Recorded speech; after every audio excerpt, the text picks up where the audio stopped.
6.25 전쟁사 제5권 낙동강선 방어작전 세 번째 시간입니다.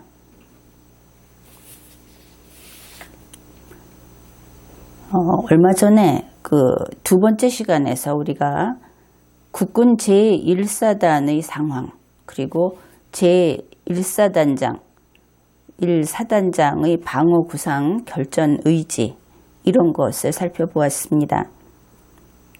어째서 이 낙동강 방어선이 그렇게 중요한가, 또 부산항을 지키는 것이 중요한가, 이런 것들을 살펴보았습니다.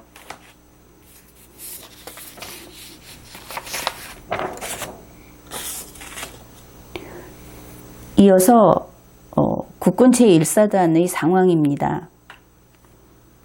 여기에 보면은 개전 초기, 그러니까 6.25 사변이 나고 그 초기, 그때 모든 국군 사단들이 그랬다 하는데, 국군 사단들이 다 그 말로 할 수 없는 고초를 겪었다, 그렇게 이야기를 합니다.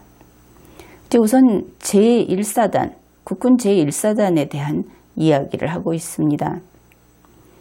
국군 제1사단은 적이 남침했던 그 초기에 수도 서울의 서부 관문인 개성 문산 축선에서 북계군 제1사단을 맞아 치열하게 싸웠다. 이미 그 북쪽에서부터 싸웠다 하는 것이죠.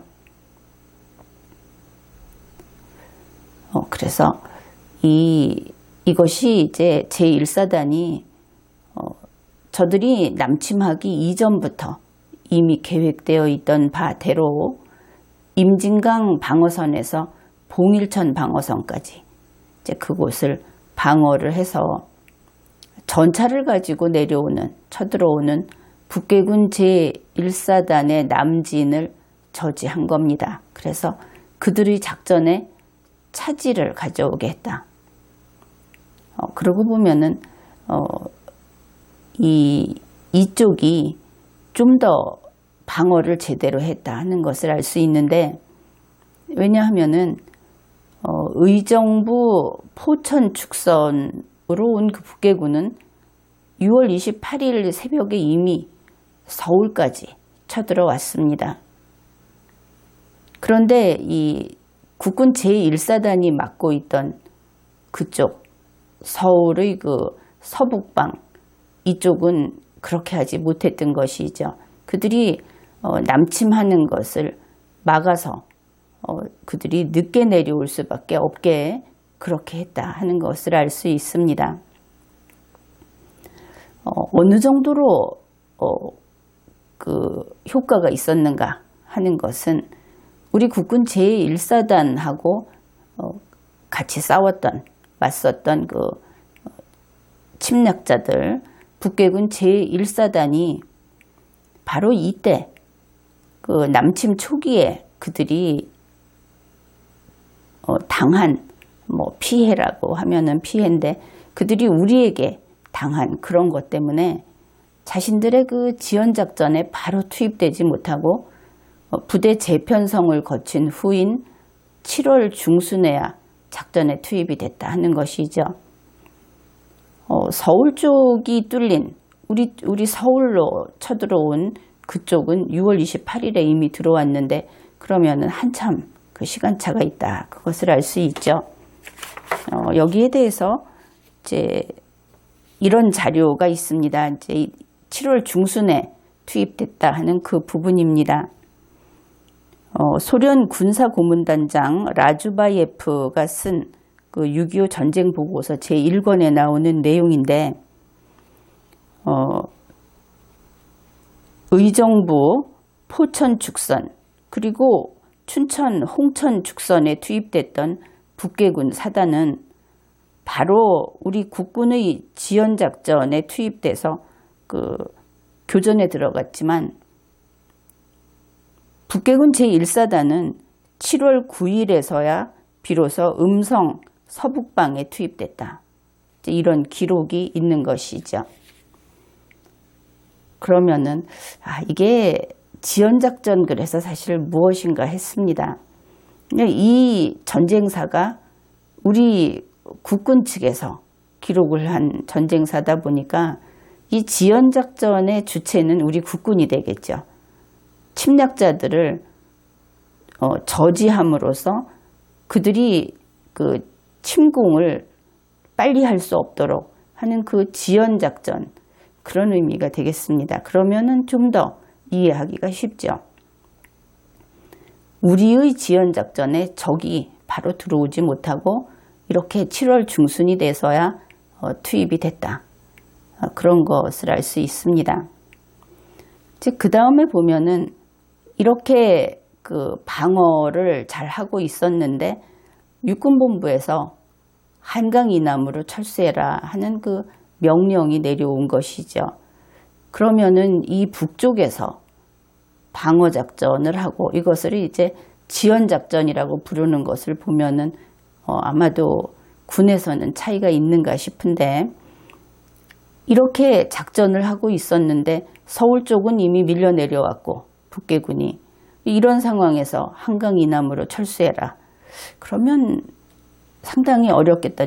그 후방이 적에게 차단된 상태가 아닌가, 이렇게 생각을 할 수 있겠습니다. 과연 그렇다 하는 것을 알 수 있죠. 국군 제1사단이 이미 의정부 축선에서 서울에 쳐들어온 북계군 때문에 그 후방 퇴로가 이미 차단돼 있다. 그런데 이제 그 상태에서 뒤늦게 한강도와 한강을 건너는 것을 결행하게 됐다는 것이죠. 그래서 모든 장비를 한강 이북에 버리고 강을 건너지 않으면 안 됐다. 그렇게 군 부대에서 이 장비를 다 버리고 맨몸으로 겨우 건넜다. 그것을 알 수 있죠. 국군 제1사단은 이 명맥만 유지한 채 중부전선에 투입돼서 북계군 정예사단을 맞아 힘겨운 지연전을 치렀다 그러는데, 이제 무기도 없고 그렇다는 것을 알 수 있습니다. 뭐냐 하면은 그 내용이 이렇게 나오죠. 국군 제1사단이 1950년 7월 하순, 그때 경상북도 상주에서 이제 제대로 전투사단의 모습을 갖췄다. 그 얘기는 병력도 없었고 무기도 없었다. 그런 뜻이 되겠죠. 바로 여기에서 병력을 증원받습니다. 그래서 이때 7,000명 이상의 병력을 확보할 수 있게 됐다. 한 개 사단이. 그리고 이때 제17포병대대 박영식 소령, 이제 그가 대대장으로 있는 이 포병대대를 배속을 받았고, 이 부분이 참 놀랍습니다. 바로 이때 1950년 7월 하순에 총이 없는 병사들에게 M1 소총 그리고 칼빈총이 지급됐다. 총이 없는 병사들이 전쟁터에 나가서, 그것도 적군 정예사단을 맞아서 지연전을 치렀다.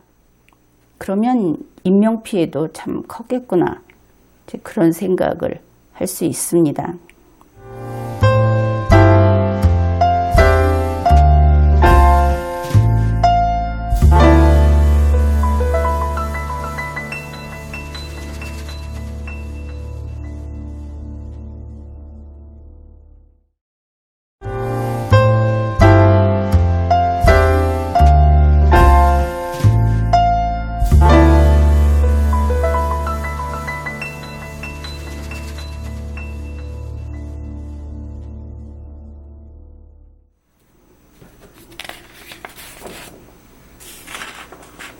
이것은 사진입니다. 이때 다부동 전투 때 신성모 국방부 장관, 이제 이쪽에 있는 인물이 신성모 국방부 장관이고, 이 국방부 장관에게 브리핑을 하고 있는 제1사단장 백선엽 준장, 이때가 1950년 8월 23일 이렇게 되어 있습니다. 그런데 처음에 이 사진을 보고 좀 이 사진의 각도가 좀 이상하다 그렇게 생각을 한 것이, 이것이 6.25 전쟁사이니까 백선엽 준장을 그 중심으로 이렇게 방향을 잡았겠죠. 만일 신문 보도라든지 일반 방송 화면이었다면 아마 이쪽을 잡아서 국방부 장관이 정면에 오도록 그렇게 찍지 않았을까, 그런 생각을 해보았습니다.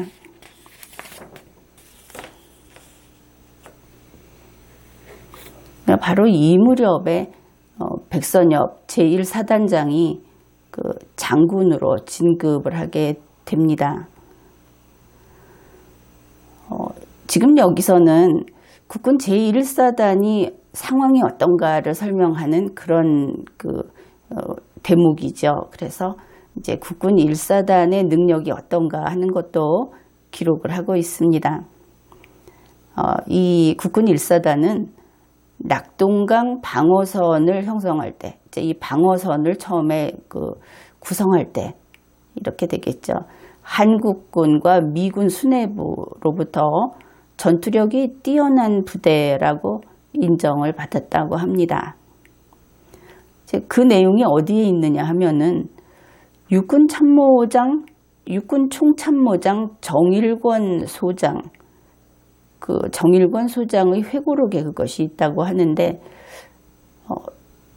정일권 씨는 다른 정부의 구성원으로 있지 않았던가, 그렇게 생각이 드는데 잘 모르겠습니다. 이제 그의 회고록에 이런 내용이 있습니다. 낙동강 방어선에 부대 배치를 어떻게 할 것인가. 그래서 그걸 협의하는 그 회의에서 미 제8군 사령관 워커 중장이 정일권 총참모장에게 이렇게 말을 했다는 것이죠. 한국군 중에서 가장 믿을 수 있는 사단을 외관 북쪽에 배치해달라, 이렇게 요청을 했다는 겁니다. 그래서 정일권 소장이 국군 제1사단을 추천했고, 그래서 이것을 받아들여서 그런 배치를 하게 됐다. 그런데 제1사단으로서는 이것이 꼭 좋은 일은 아니겠죠. 전쟁에서 좋고 나쁘고가 있을 수 없겠지만 그 맡은 임무가 대단히 어려웠다, 그런 것을 알 수 있습니다. 이것은 그 1사단장 백선엽 준장이 어떻게 지휘를 했는가 하는 내용인데 좀 살펴보기로 하죠. 그 전쟁 이전에 38선 방어를 해야 되는데, 그때도 제1사단장은 이렇게 광정면, 넓은 영역을 방어하는 그런 임무를 맡았던 것을 알 수 있습니다. 그러니까 국군 제1사단이 청단, 개성, 문산 이렇게 거리로 90km에 달하는 광정면, 여기를 지켜야 된다 하니까 제1사단의 병력과 화력으로는 이거 정상적으로 싸울 수 없다. 그래서 이것을 이제 백선엽 준장이 수정을 했다고 하죠. 그래서 임진강 남한의 그 지형을 살펴가지고 20km에 달하는 방어선을 새로 설정을 하고, 여기에서 결국은 이렇게 수정을 했던 결과로 6.25 남침 초기에 이쪽에서 북괴군을 효과적으로 저지할 수 있었다. 앞에서 방어를 잘했다 하는 내용을 봤죠. 바로 이러한 결과다, 그것을 알 수 있습니다.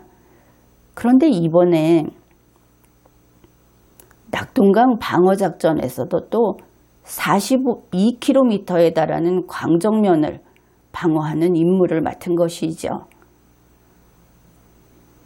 그래서 제1사단장은 이 광정면 전체를, 그 전체를 진지를 고수한다든지 결전 방어를 하라, 이런 식으로 하지 않았다고 합니다.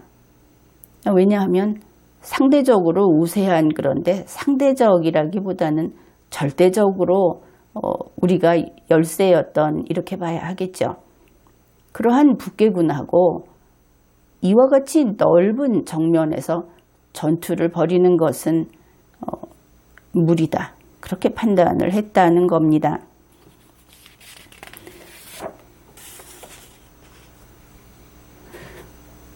우리가 이 6.25 전쟁사 제5권을 읽으면서 앞부분에서 우리가 1회였죠. 그 지도를 보면서 초기에 그냥 패배한 것은 아니다 이러면서 후퇴했던 것을 봤던 그 대목을 기억할 겁니다.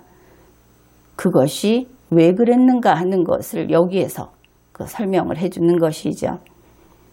바로 그래서 이 광정면에서의 결전을 회피하고 그것 대신에 다부동 일대로 철수를 해서, 여기는 이제 지역이 그렇게 펼쳐져 있지 않고 방어하기에 유리했다. 그래서 이곳으로 철수를 해서 여기에서 결전을 치르기로 했다. 그 사단장의 그 작전이 이러했다 하는 것이죠. 전투를 하기에 가지고 있는 능력으로 가장 효과적으로 방어를 할 수 있는 그런 곳을 찾았다고 했는데, 문제는 이 다부동이 대구하고 너무 가까웠다 하는 겁니다. 그리고 보니까 이때 대구가 임시 수도였다. 그것도 알 수 있습니다. 원래 여기 내용은 조금 너무 살벌해서 안 보려고 했는데 보고 가기로 하죠. 그러면은 설령 다부동 일대로 철수했다 하더라도 어땠습니까? 그 화력이 무슨 10대 1 그 정도로 터무니가 없었고, 또 북계군은 전차를 가지고 오고 이런, 그리고 여기가 교통유지이다 보니까 이제 어려움이 많다고 했죠. 그러면 이것을 어떻게 할 것인가? 그냥 설명은 이렇습니다. 국군 제1사단이 조국 수호 정신과 결전 의지로 극복했다. 말은 이런데 실력 대결이고, 실력 대결이겠죠. 무기도 중요하지만, 근데 이게 의지만으로 되는 것인가? 그런 생각도 좀 듭니다. 이제 그 내용을 이렇게 설명합니다. 그 낙동강 최대 격전지라고 하는 328 고지. 이 328 고지는 참 생각하면 그 마음 아픈, 혹은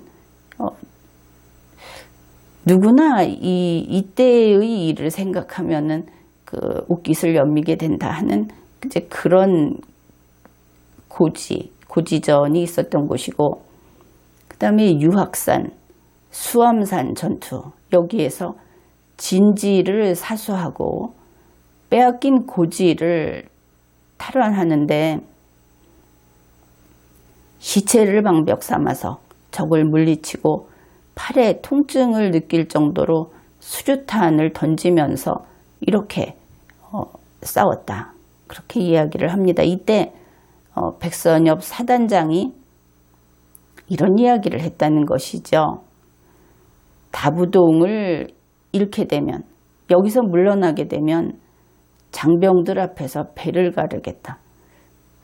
벌써 70년, 근 70년 전이니까 아마 이런 식의 이야기도 했던 모양이다 싶습니다. 그리고 이제 사단의 장병들이 생일은 달라도 죽는 날은 한날 한시로 하자고 맹세를 했다고 하죠.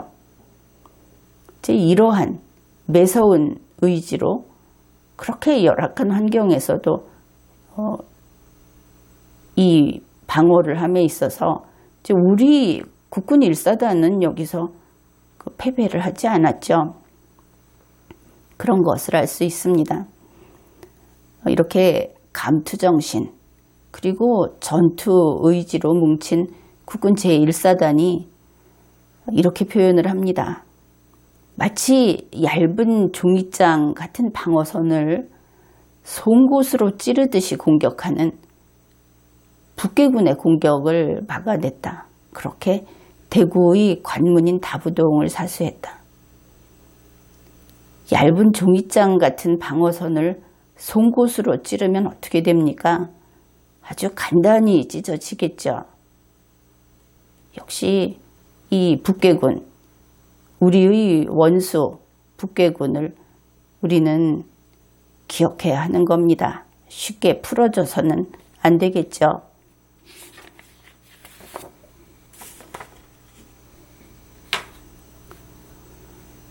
우선 이제 그 다음에 그 배치라든지 이런 것을 대략적인 것을 이야기했고 이제 좀 더 상세한 내용이 나옵니다. 국군 제1사단이 1950년 7월 31일 밤 마지막 날이 되겠죠.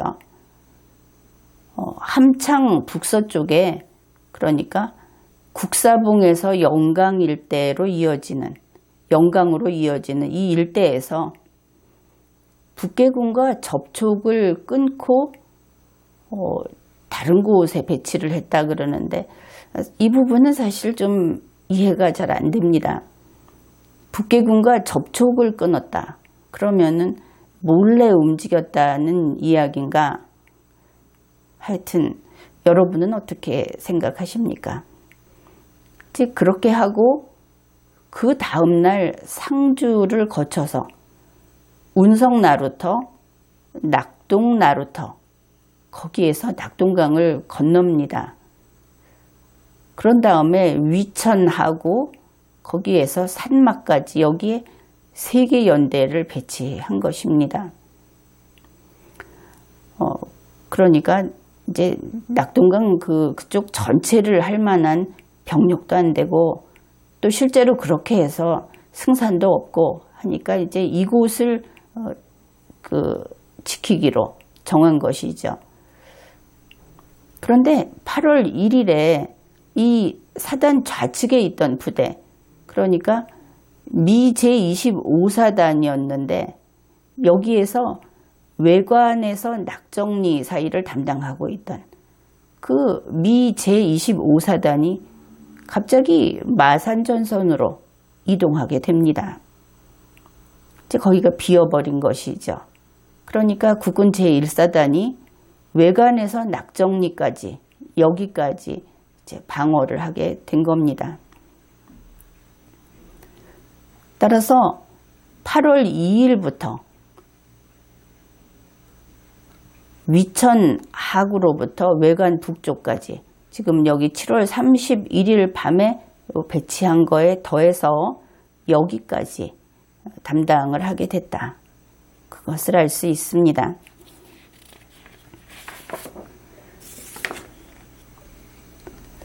앞으로 이 내용은 이제 더 상세히 계속 보게 될 테니까 이 정도 보고 그러면은 국군 제1사단의 지휘관은 어떤가? 우리가 북괴군 나왔을 때는 그냥 대충 봤죠. 그런데 여기는 우리 국군이니까 이름이라도 하나씩 살펴보기로 합시다.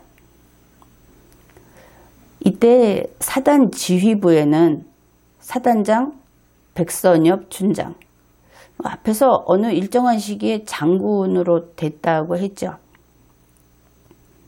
그 다음에 석주암 대령, 제11연대, 이 1사단에 보니까 연대가 3개인가 들어있는 것 같습니다. 제11연대 연대장은 김동빈 대령, 육사 1기, 제1대대장 육사 2기 김재명 소령, 그리고 김소 소령, 제2대대장으로는 이두황 소령, 차갑준 소령, 제3대대장은 정영홍 소령, 육사 3기. 백선엽 장군이 아직도 그 생존에 있으니까 이런 분들도 생존에 있을 수 있겠죠. 이분들 가운데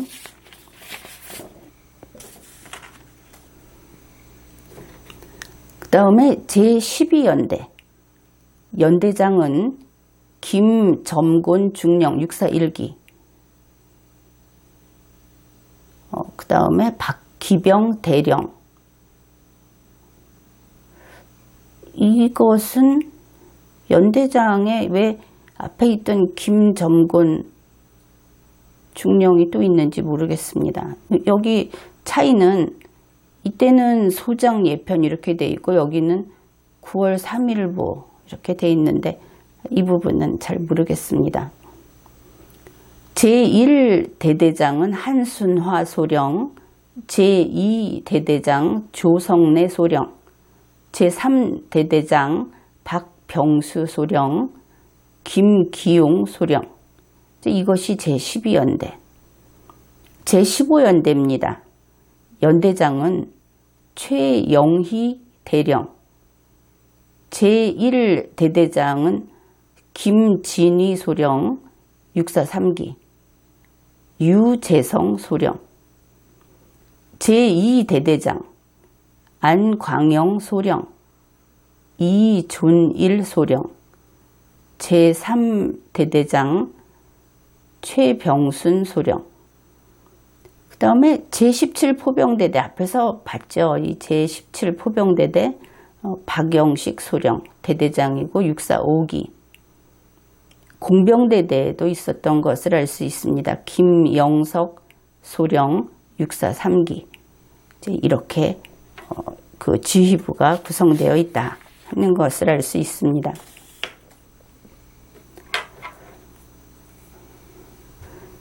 이러한 그 지휘관들은 괴뢰군이 남침을 했던 그 초기부터 계속 지휘관으로서 그 복무를 했던 전투 경험이 풍부한 장교들이었다.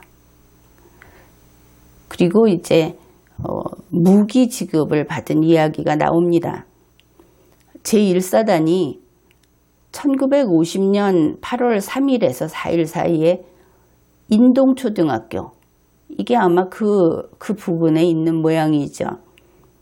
인동초등학교에 임시로 설치된 미군 추진 보급소, 여기에서 무기 그리고 개인 장구류를 지급받았다고 합니다. 그런데 이게 북괴군이 남침한 이래 처음이었다 하는 것이죠. 그래서 이때 어떤 것을 받았는가 하면은 57mm 대전차포, 박격포, 기관총, 개인 화기 통신 장비, 개인용 야전삽, 곡괭이, 그 다음에 학도병 500여 명이 이제 보충됐고 그랬다. 이것을 알 수 있습니다. 근데 이때 좀 특이한 것이 이제 피난민 문제가 됩니다. 이 작전 지역 내에서 주민들은 이제 피난을 해야 하겠죠. 그래서 이 피난민을 철수하고 통제하는 것은 경찰이 전담을 했다고 합니다. 여기 문제는 이 낙동강 이북에서 내려오는 피난민인 것이죠. 이 미군 지휘관들은 우리말을 몰랐고, 그런데 이 낙동강 이북에서 오는 피난민 속에 북괴군 쪽의 게릴라가 침투를 해서 아군의 후방을 교란하는 일이 너무 잦고 이랬다는 것이죠. 그래서 결국 이 문제를 해결하기 위해서는 미 8군사령부에서 이 위쪽에 있는 피난민이 낙동강을 건너오지 못하게 통제를 했다고 합니다. 그런데 전쟁이라는 것이 원래 이런 거 아니겠습니까? 피난민 속에 게릴라가 들어있다. 이것은 북괴군이 지금에 와서 이게 통일전쟁이다. 저항하지 않으면 안 죽인다. 그거 아니고 그냥 100% 적이었다. 거기에 대해서 달리 할 말이 없다는 겁니다. 따라서 우리가 이런 기록을 보면서 북괴는 6.25에 대해서 천추에 앞으로 결코 이것을 지울 수 없는 죄를 지은 것이다. 그들은 동족도 뭐도 아니다. 이 문제를 먼저 풀어야 한다. 그런 생각을 하게 됩니다. 오늘은 여기까지 하고 또 이어서 살펴보기로 하죠. 지금까지 리걸마인드 연구소였습니다.